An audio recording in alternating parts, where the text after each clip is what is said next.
Listen, man, please just get somebody here. She's laying on the floor. There's a freaking needle. It's bent, and I don't know what the hell it is. All right, there's no one around. Do you know what it's doing? I think she's freaking in heroin.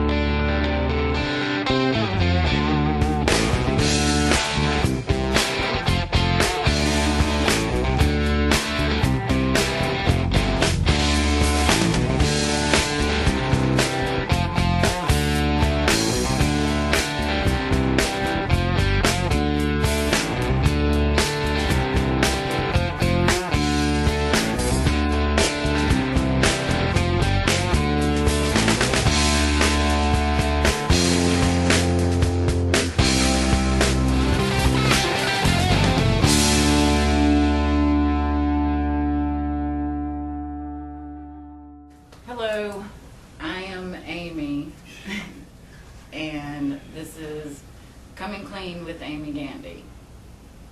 It's basically going to be a show about addiction, living with addiction, dealing with addiction, and everybody that's affected by addiction. This is my husband, James. Everybody probably knows him already. Not everybody knows me yet, but that's all right. So I wanted to start off with telling my story, a little bit of it. Because after all, the name is Coming Clean with Amy Gandy. Right. So I wanted the show to be about addiction, and you know, I want to share my story to kind of give people some insight into addiction, some hope that there is life after addiction, and people who are dealing with an addict in their life to be able to know the signs and know what my husband has went through dealing with me. So my addiction started, from what I know of, my first pill I took at 15 years old. I was in an abusive relationship, and I wasn't able to eat. I had gotten down to 88 pounds. I was wearing little girls' clothes, and I went to the doctor, and I had a bleeding ulcer. And the doctor prescribed me Xanax. Love Xanax. Don't take it. But I remember I went home and I told my mom I'm going to get in the bathtub. Halfway down the hallway, I fell out. I didn't pass out. I just fell out on the floor. And I remember that awesome feeling that I got. Everything had disappeared. It was all gone. But when the pill wears off, it's all still there. The reality is still there. So from 15 on, I've struggled with addiction my whole life. I'm 41 now, by the way. It's a long time. I have a month and a half clean now. I had 7 years, went back, tried it again. And by the grace of God, I'm here to tell people about it. And that's my whole thing. I want to give people awareness about drugs, alcohol, because alcohol is a drug. And to get different viewpoints on addiction. Because if you've never dealt with it, you don't know how to deal with somebody that's dealing with it. So that's where my husband comes in. To deal with the side of a spouse who's dealing with somebody that is on drugs. So after I went to the doctor and he put me on Xanax, I was on Xanax the rest until I was 36, I'm pretty sure. Maybe longer. But I've had 2 children. I have a son and a daughter, but I've been pregnant 3 times. Yes, that's what drugs does to you.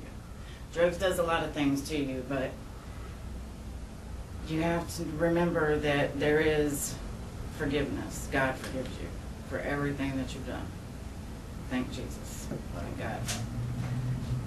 Because the one thing you have to do is forgive yourself first. If you don't forgive yourself, you're not going to be able to live. You're not going to be able to live because you can't live with what you've done. We're not bad people. We just do bad things. And I know that when I was pregnant, I didn't find out I was pregnant until I was 6 months pregnant. And when I found out, I was already in the life. It's amazing. It's God that my son is alive and that he didn't have any health problems. I mean, that's only God. And so, go ahead, babe. Tell a little bit of how you dealt with me. All right, well, I met Amy about 16 years ago at a sand yard. I was getting some sand and she was the Bobcat driver. Oh my God. She was the prettiest thing I ever saw, so I was single, raising 4 kids by myself, and she had 2 kids, and I decided to adopt their family, which I do a lot of for some reason. I adopt a lot of people. We have 30 kids now. At least. Got more than that probably. Anyway, I've ran a tree service most of my life, and I'd never known what prescription drugs were. I really didn't know what a Xanax was or a pain pill. I knew about... Our muscle relaxer. Let's don't forget them. I knew alcohol and marijuana and cocaine, you know, those were the redneck drugs, I guess, but I was really naive about this, and I think I was almost 30 when we met. She's 6, 7 years younger than me, believe it or not. Anyway, so I adopted her 2 kids, 2 and 5 years old, and her, and They're 21 and 18 now. yeah, all of our kids are grown and gone now. Yes. But when I realized this was a problem, I didn't know what the problem was. I didn't have no idea what those things were or how to deal with them. So this has been a real struggle for me. And I know a lot of people out there, family that's trying to help people who are going through this kind of thing. They're just hitting their head on a brick wall. They just don't get it. I tried this, I tried that. It's just, you know, they're weak. You know, I remember so many people telling my wife, you're just weak. You're stronger than this. Why are you being this weak? And the drug is more powerful than what they're hearing. All they're hearing is like some of y'all out there that are watching us right now. Want, want, want. So when he says, this show is called Coming Clean, so all the truth is going to come out. There's a lot of truths that maybe a lot of people aren't going to want to hear, and I might offend some people, but when he was saying, you know, you're just weak, you're stronger than that, and he was referring to my mother. So, which was tear down, and I see we deal with a lot of this up at Hands and Feet, people who have been rejected by society in general. They don't know how to deal with this, you know. We wasn't equipped to deal with a drug addict. So we tried some things, tried to control the drug habit. That don't work. Abstinence is all that really works with a real drug addict. So we've gone through a lot of stuff and learned some stuff that we'll share with you as we go through this process. But we think it's really important that we share with all sides of the people watching out there, because we all know somebody up in this deal. We got 2 people a week dying over here in Jacksonville, Florida, around us at Hands and Feet Foundation, of heroin, fentanyl overdoses mainly. But every other overdose is from a doctor's prescription. So we're dealing with firsthand over here, and we run across a lot of people who are trying to help their daughter or granddaughter or son or grandfather or whatever it is, and they have no idea where to go with this. So basically, some more of my story, like I'm gonna jump in and out here. Is that okay? Yes, ma'am. Is that okay with you? Yeah. So I was in a car wreck when I was, I don't even know how old. Anyways, and I went to a chiropractor and they put me on a muscle relaxer called Soma. It's the devil's drug. Soma coma. Devil's drug. Sorry. No, that's but when somebody, I'm gonna speak for myself. When somebody is on drugs, there is no even talking any rational to them. So I thought that I could function. I thought I was functioning pretty well. I was functioning pretty well. And I was going to be the coach of my daughter's T-ball. Coming clean for real now. So me and my daughter, she's five, on her way to T-ball practice. And I am messed up, which I didn't think I was messed up. I was pretty straight. And I get into a 5-car pileup with my daughter in the back seat of my truck. So to this day, my daughter has stomach problems. She has a scar on her stomach from the seatbelt. Not to mention they had to cut me out of the car. Then I was going to walk because you're not getting me in the back of the ambulance to draw my blood. So I left with my mom, and James talks the cop. Okay, we gotta be careful All right, here. we gotta edit that out. Anyways, the cop doesn't give me a DUI. So I go to the emergency room. I have a shattered heel, can't walk. The next day, I call the cop and ask him where my dope's at. Who does that? Tell him I want my dope and I want it now. So that's crazy. And I can laugh about it now because, one, I didn't go to jail, thank God. And two, I'm here able to tell everybody, you know, that drugs addiction is a feeling disease.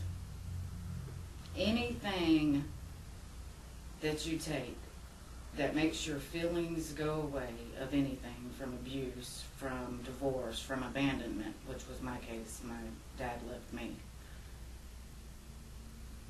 is a drug. And I would encourage anybody to reach out and talk to somebody that has been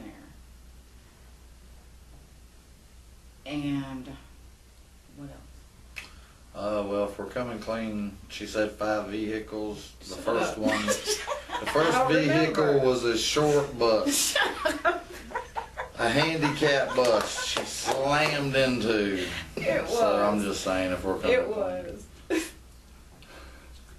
And they're expensive, don't hit them. Okay, so one thing we're gonna try to put y'all on at the end of all this anyway is Jesus Christ, Hold on. because There was nobody on the bus. There was nobody on the wheelchair bus. I can't verify this true. I'm sorry, y'all have to check on that. But anyway, through Jesus Christ is step by step by step, but we know some really good steps to avoid here. So we're going to try to step by step walk y'all through. If you're the parent trying to get somebody off of this, or the kid trying to get your parent off of this. Wait 1 minute. Okay. So the main thing is an addict needs somebody. They need somebody. Don't just throw them away and because you think they're nothing, because they are. They're human beings. And if it wasn't for this man right here, I'd be dead right now. They need more than somebody, because there's plenty of somebodies out there that are trying to do this for your family members. They need somebody who's informed, that knows how to do this a way that's actually going to work. So again, we're going to give y'all some tools and some information to work with. And thank you for coming. We'll be right back. God bless. Hi, it's Rich Norton. I am a board member for the Haven Horse Ranch in St. Augustine, Florida. This is a wonderful ministry that specializes in equine therapy for special needs children. What an amazing ministry. If you'd like to support this ministry, go to havenhorseranch.org, havenhorseranch.org in St. Augustine, Florida, and you will bless somebody and you'll get blessed yourself. Appreciate you doing that. God bless.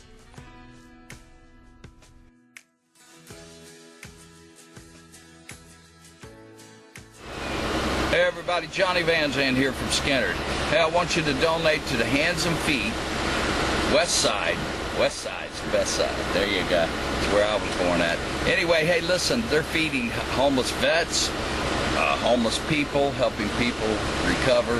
They're a good organization. Don't forget, donate to the Hands and Feet West Side.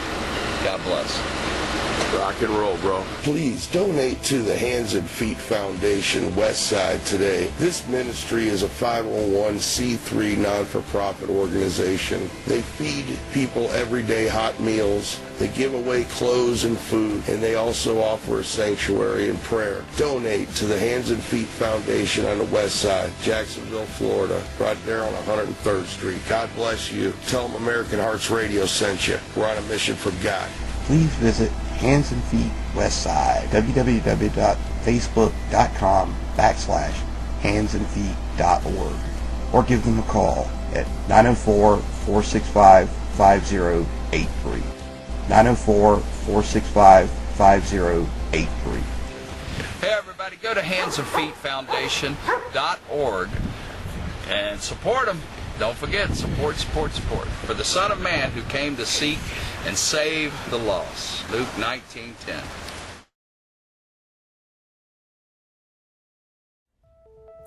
Hi, it's Rich Norton here with Retriever Merchant Solutions. Thank you for tuning into our shows. We've had a great response from each and every one of you. And I've had many, many inquiries about applying for a position with Retriever Merchant Solutions. Yes, we do have opportunities. If you're a go-getter, you like meeting people, you have dreams, you have aspirations, you have big goals, and you want to be a big success, we're going to teach you, we're going to train you, we're going to help you. Give me a call at 904-434-4635. Rich Norton, Retriever Merchant Solutions, 904-434-4635, and we will help you make your dreams come true. All right, we're back. I'm Amy again. I'm James. Again, still. Coming clean with Amy Gandy. Okay, so we're going to go back to how I ended up on dope, besides the doctor prescribing it to me. Before all that, my dad left when I was really young. I don't have any memories of my childhood. If I do, they're traumatic. I don't remember anything from 11 before that. From 11 before I was 11. I don't have really Two or three recollections. Now, one memory I do have, and this is the only memory of a child that I have of my dad staying with us, and I didn't even see him in this memory that I have. Me and my mom were locked in the bathroom, and my mom has a shotgun beside us. And that's all I remember. I remember her yelling at him, telling him to get out. That's all I remember of that. The next memory I have is of my sister, and she was really abusive to me. She is now in prison serving time for manufacturing methamphetamines. So by the grace of God, I escaped that. And I know my dad, they call it abandonment. And my dad left when I was early on. I was young. I don't even remember when he left. I have no memories of him. So, abandonment, when you're abandoned as a young girl, you're looking for that father figure. I found a father figure. And it turned out that this person was really abusive to me. He tried to kill me I don't know how many times. I know one time I have a permanent lifelong restraining order. That's how bad it was. It's amazing I'm alive. Not just from dope, it's amazing I'm alive from all sorts of facets. Very, very abused. I remember I was 9 months pregnant with my son, and I had a rifle held up to my stomach. And when they say you see your life flash in front of your eyes, that is no joke. All kinds of stuff flashed in front of my eyes. Not being able to see my son, my firstborn. And I know one time, I know that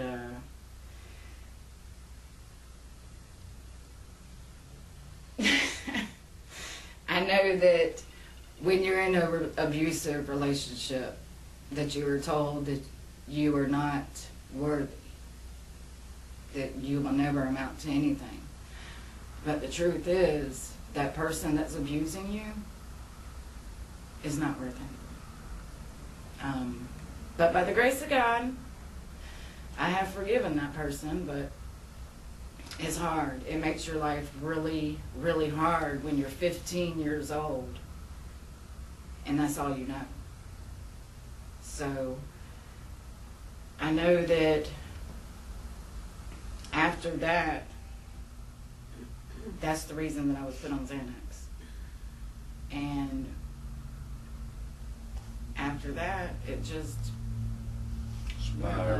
spiraled. So I like to pick it up there because we deal with at-risk youth up here. We have a 13-year-old right now that's pregnant, and she's dealing with the same thing, looking for somebody to guide them, to love them, to show them the affection they want. They don't think it's going to end up being sex and they're pregnant right after that, or they're going to be beat or raped or willfully used at the man's whim or whomever's whim it is. But we have a real problem with pretty girls are victimized regularly. I mean, it's a normal thing. From being very young, they're given attention, and that's what they know. You're so pretty. Oh, you're so pretty. So that's what they gravitate toward. So and then you throw in money. Throw in money, throw in alcohol, drugs that this person has over you, and the next thing you know, you're covering up feelings. So, first part of what we want to really get across to y'all is a lot of us have been through a lot of stuff. We're not necessarily been through what you've been through, but we've all been through some stuff. And it's a feeling disease, a coping deal. So drugs are just a symptom of the disease. We have to learn with the stuff we've covered up from very early on. My wife says she doesn't have a memory to up to 11. It's a lot of covering up, y'all.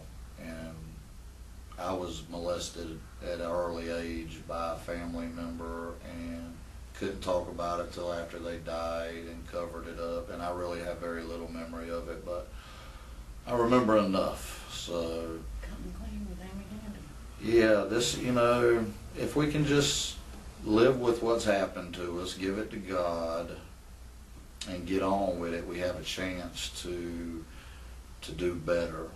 So, you know, this is one big part of it, because, you know, we can let this spiral, just like she was saying. And then where am I at now? You know, Well, I didn't have a bad childhood. You know. that you know of. That right. From 11 on, I didn't have a bad childhood. From 11 to 15, you know, I had a couple good years. You know. I played softball. I did cheerleading. I did gymnastics. I did modeling. I was in, yes, believe it or not, I was in pretty. Yeah, right. Come on. So I remember I was in modeling when I met this person, and you know, everything just went downhill from there. You get abused, and you get this self concept of yourself, Worthlessness. I remember her saying things like, "Nobody will take me." You know, he said, "Nobody wants you." Yeah, nobody wants me. That's crazy, because she's like the prettiest woman on the planet. He's got to sleep with me. He has to come home with me. Jesus. So, and so, She's got hair too, y'all know what I'm saying. so another thing that I wanted to hit on, I think, was when you get messed up and you add money to all this stuff, you know, you have money to buy dope, you know the dope man, and then you go and you find the bar. You know, I spent a lot of years in the bar. I spent a lot of years on the pole. Yes, I said it. And I spent a lot of years behind the bar. I mean, I spent years in the bar, but it was to cover up all those feelings. You know, in the bar, people, you're beautiful, you're pretty. You just feel very pretty inside the bar. Well, I did. You was very pretty in the bar, Goofy. Hey, an issue is you got all these men wanting to throw money at you, lift you up like you're God Almighty. What do we expect our young women to end up like if we don't really keep a hold of them? This is a big time problem we have in our society, but for her to come to get clean and to get through this, it's like a layer after layer after layer after layer, and they don't make psychiatrists that do this very well. There just ain't very many of them. There ain't enough Dr. Phil's out there. So I have been through detox how many times? From here to 7. Where? Alabama? Was I in one in Alabama? Probably I was in one in Canada. Alabama. That Alabama. one where you got a ticket, remember? Something like that. I don't remember. She's been around though. Around the So- ball, around the circuit.